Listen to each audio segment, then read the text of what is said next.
Hello, harmonica enthusiasts. I'm Steve Cohen, and I'm here to talk about the new book that I've written. It's called Blues Harmonica, Bending and Beyond, the Bending Bible for the 10-hole diatonic harmonica.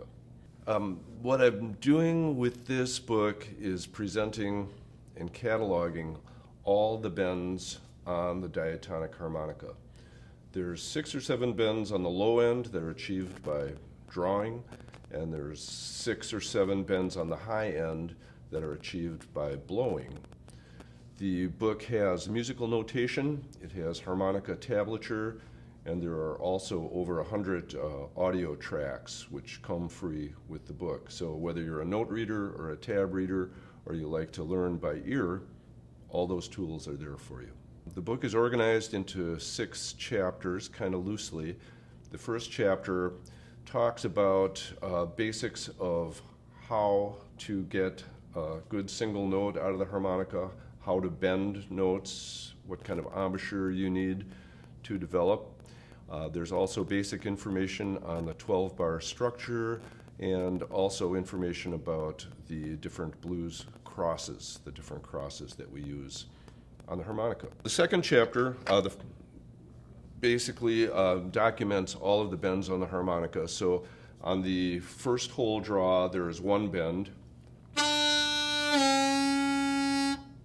On the second hole draw, there are 2 bends. On the third hole, there are 3 bends.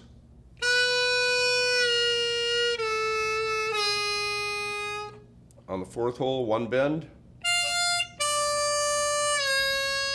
Fifth hole, there is an implied bend, so it bends about halfway to a half step. And there's 1 bend on the 6th hole.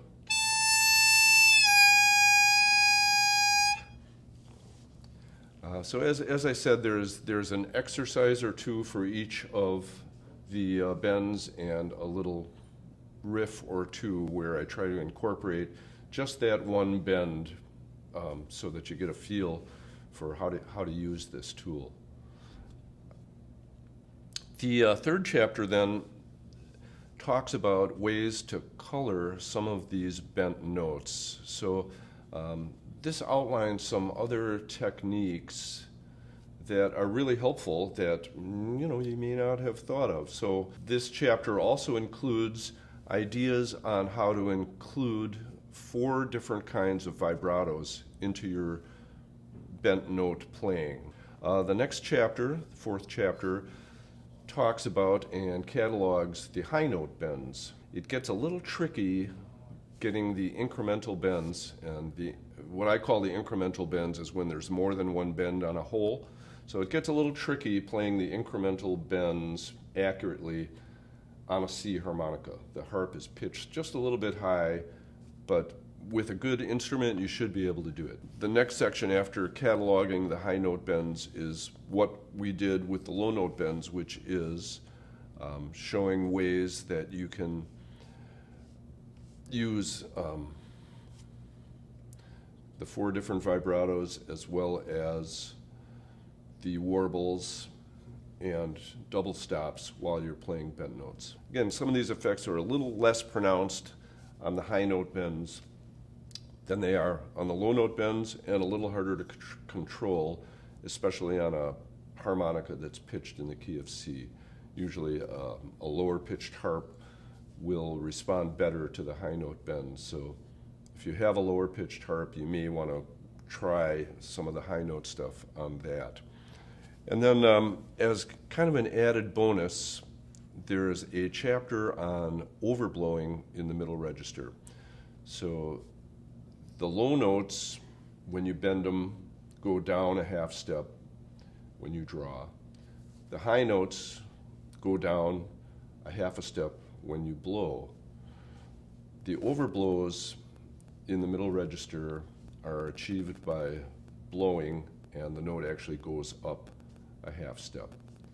So that is kind of the bending and beyond part. The final chapter is more practical application of bent notes into your playing.